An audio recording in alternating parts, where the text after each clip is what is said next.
Friends, சூரிய மைந்தன் YouTube channel இது உங்களுக்கானது. மக்களின் மனசாட்சியை நோ காம்ப்ரமைஸ் என்ற உறுதியுடன் வெளியிடுவோம். அலையுங்கள், ஆதரவு தாருங்கள். வாழ்ந்தவர் கோடி, மறைந்தவர் கோடி, மக்களின் மனதில் நிற்பவர் யார்? மங்காத மனிதநேயம் இன்றும் வாழத்தான் செய்கிறது. இந்திய வரலாற்றிலேயே முதன்முறையாக, அதிலும் விமான விபத்துகளிலும் முதன்முறையாக இப்படி ஒரு துயர் சம்பவம் நடக்கவில்லை.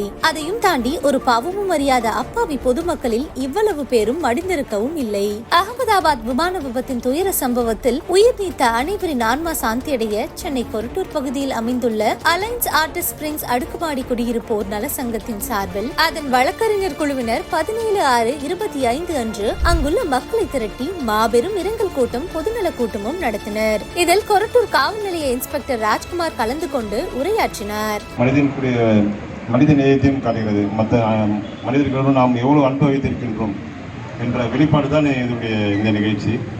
ஆகவே அவருடைய ஆன்மா சாந்தியடைய காவல்துறை சார்பாக நானும் பிரார்த்திக் கொண்டிருக்கிறேன். வழக்கறிஞர் குழுவின் நிர்வாகிகள் சென்னை உயர்நீதிமன்ற வழக்கறிஞர்கள் அரவிந்தன், பிரகாஷ், ராஜ்குமார், சஞ்சீவ்குமார், தனபால், ஆவல்பெல், சிவசங்கர் ஆகியோரின் ஏற்பாட்டில் நடந்த இந்த கூட்டத்தில் குடியிருப்போர் நல சங்கத்தின் கூட்டமைப்பில் உள்ள அனைத்து நிர்வாகிகளும், உறுப்பினர்களும், இளைஞர்களும் கலந்து கொண்டு விமான விபத்தில் உயிர் நீத்தவர்களின் ஆன்மா சாந்தியடைய கூட்டு பிரார்த்தனை செய்தனர். மேலும் 21/6/25 அன்று அங்குள்ள குடியிருப்பு வளாகத்தின் சுத்தமான சுகாதாரத்தை காக்கும் வகையிலும் நோயற்ற வாழ்வு வாழவும் ஏதுவாக அந்த வளாகத்தில் வழக்கறிஞர் அரவிந்தன் தலைமையில் அந்த பகுதி மாநகர கவுன்சிலர் உஷா நாகராஜ் மூலம் நவீன குப்பை சேமிப்பு கிடங்கும் திறந்து வைக்கப்பட்டது.